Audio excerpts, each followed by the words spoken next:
Jam on toast! Hey there everybody, welcome to Jam. I'm Cameron, and today the toast is to Brick. This is a We Are Movie Club review, Courtney's pick this week in week 9. So the short sale on this one is that a young man's ex-girlfriend ends up calling him and then disappearing.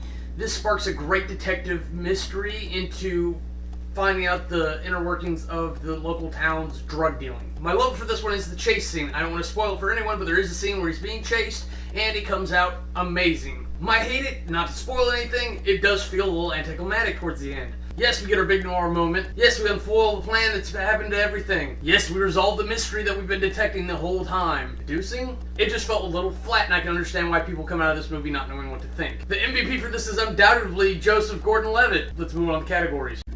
Aesthetics. This is set in high school, I guess.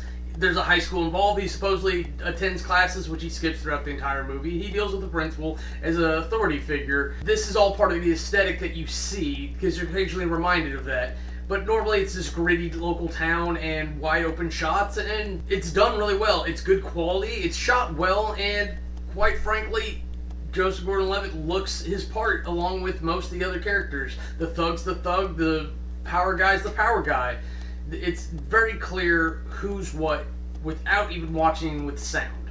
That given, the sound and the music is appropriate. The silences used were appropriate. The sound effects of people interacting are appropriate, and it's all around really well done. Aesthetics gets an 88. Character development.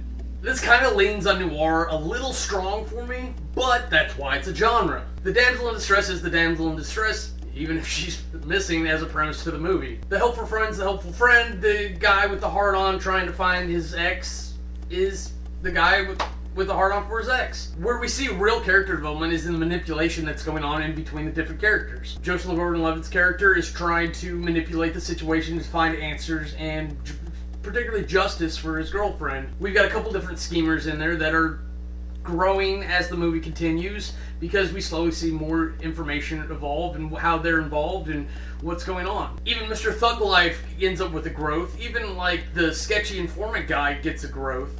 And there's definitely one with the power play guy. That all seems very vague, but trust me, it's there, and I don't want to spoil those for you. Character development gets 70. This is actually a great story. I'm just a little upset that it was set in high school. It doesn't seem like it's a high school movie. It's an adult situation thrown in with adult actors who don't really come off to me that much as high schoolers, other than like their friggin' moms in the room at certain points. Other than using the refrigerator trope, I am kind of a fan of this story. I really want to see it, and I want to see it again, but maybe not in this movie.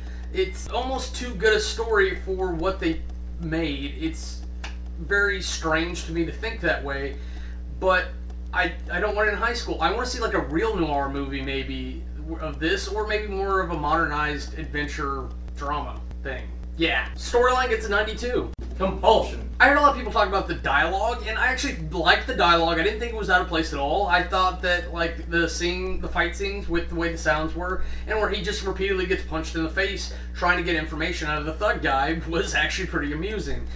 Throughout the movie, there are just lulls that I really don't think need to be there, or they could have made stronger points. So it took me out of the movie, and I was constantly having to remind myself that this was a high school movie, which really made me break everything that I was thinking about, because it's much easier to think of this as an adult story, though that may not be what you need to do to really look at the movie truly. Compulsion gets a 70. Now, if you total all that up, you get an average of 80. For my rap review, I've got to say it's a great detective romance story, and everyone should give this a try.